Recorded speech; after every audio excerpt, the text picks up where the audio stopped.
মুসলমানরা গরুকে হত্যা করে তার মাংস খায়, আর হিন্দু ভাইয়েরা চিল্লিয়ে চিল্লিয়ে বলেন এ তো খুব অন্যায় কাজ, আমরা যাকে গো মাতা বলছি তাকে ওরা কেটে খাচ্ছে, তার মাংস খাচ্ছে, এ তো খুব অন্যায় কাজ।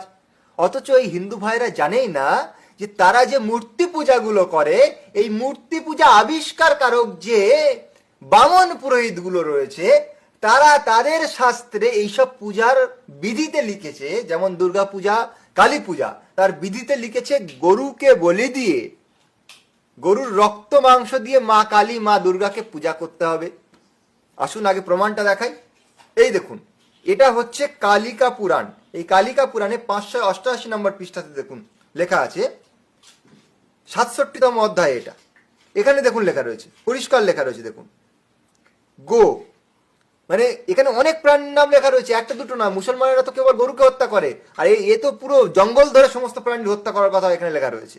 তার মধ্যে দেখুন গরুও রয়েছে, গরুকে বলি দিতে বলা হয়েছে, তার রক্ত মাংস দিয়ে পূজা করার কথা বলা রয়েছে। কি আশ্চর্যের ব্যাপার!